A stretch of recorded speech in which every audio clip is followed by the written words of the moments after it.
Selamat mendengarkan novel Dewa Perang Kunlun Nathan Clark. Bab 1849. Situasi berbalik. Juga. Bagaimana dengan Ernest Suarez? Apa dia sudah mati? Bisakah tubuh barunya menahan ledakan partikel energi? Weni adalah yang paling dekat dengan alat penubruk partikel. Apakah dia akhirnya menghilang dalam sekejap? Belum ada yang tahu. Hasil yang diberikan oleh tim penyelamat. Energi besar telah menghancurkan semua orang. Tidak ada yang tersisa. Lagi pula, kekuatan tubrukan partikel energi ini cukup untuk menghancurkan kota berpenduduk puluhan juta. Dewan Angkasa dan yang lain secara langsung mengaitkan masalah ini dengan Nathan Clark.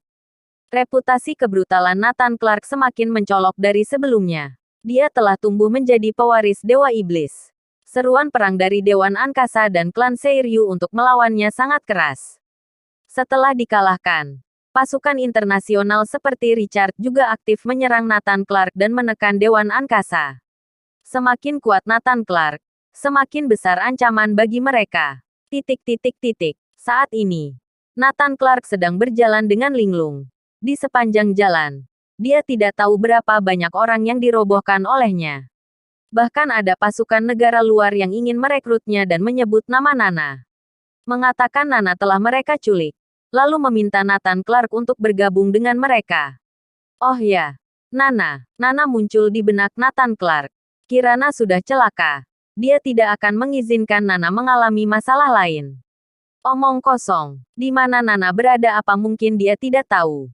Setelah membunuh orang-orang tersebut, Nathan Clark langsung berlari ke tempat Nana berada. Setelah Nathan Clark meminta anak buahnya untuk sengaja menangkap Nana dan ibunya, mereka justru dibawa ke Zamaris. Tidak ada yang menduga hal ini. Di era ini, di mana para master bermunculan, Zamaris tidak dianggap. Mereka yang tidak lebih kuat dari Master Jagat 5, dianggap sangat kecil. Tidak ada yang akan memperhatikan Zamaris yang kecil ini. Tapi Nathan Clark justru menyembunyikan mereka di sini. Setelah tiba di Zamaris, Guru Kirana, tetua ketiga, bertanya, Tuan Clark, di mana Kirana? Mengapa tidak terlihat dia ikut datang? Nathan Clark terdiam lama sebelum menceritakan detailnya. Kirana mungkin sudah tiada. Mustahil. Tetua ketiga segera berkata, Hah? Nathan Clark terkejut. Tuan Clark mungkin tidak tahu. Kami telah meninggalkan tanda Zamaris di tubuh siapapun yang menjadi anggota Zamaris. Alasan pertama, untuk membedakan identitas. Kedua, untuk mendeteksi hidup dan mati. Jika seseorang mati, jejaknya akan hilang dengan sendirinya.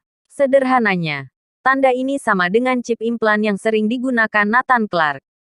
Setelah ditanamkan ke dalam tubuh, itu akan memberi informasi balik berdasarkan faktor-faktor seperti energi tubuh dan detak jantung, untuk menentukan lokasi atau hidup dan matinya. Jika chip tidak merespons, berarti sudah dilepaskan, atau orang tersebut meninggal. Beginilah cara tanda tersebut mendeteksi hidup dan mati. Kata-kata tetua ketiga mengobarkan kembali harapan Nathan Clark, tapi tanda di tubuh Kirana belum hilang. Apa semua yang kamu katakan itu benar? Nathan Clark mengguncang tetua ketiga dengan penuh semangat. Tuan Clark, aku tidak mungkin berani berbohong padamu. Tandanya masih ada.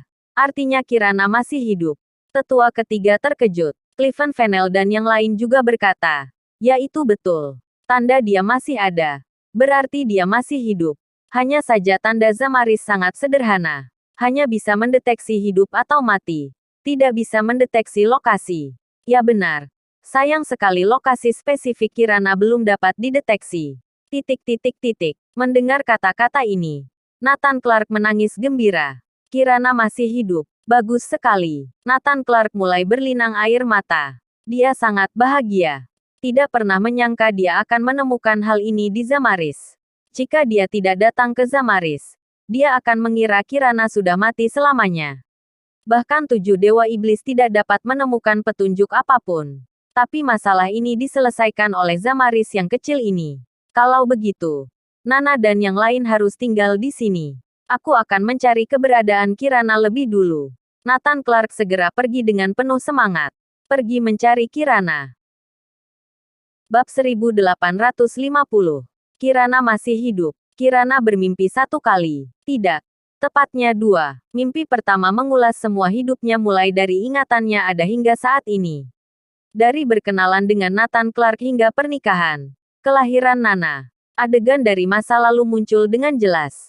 Mimpi lainnya adalah ilusi dan kabur. Sepertinya eksperimen Ernest Suarez mencapai tahap akhir dan terjadi masalah.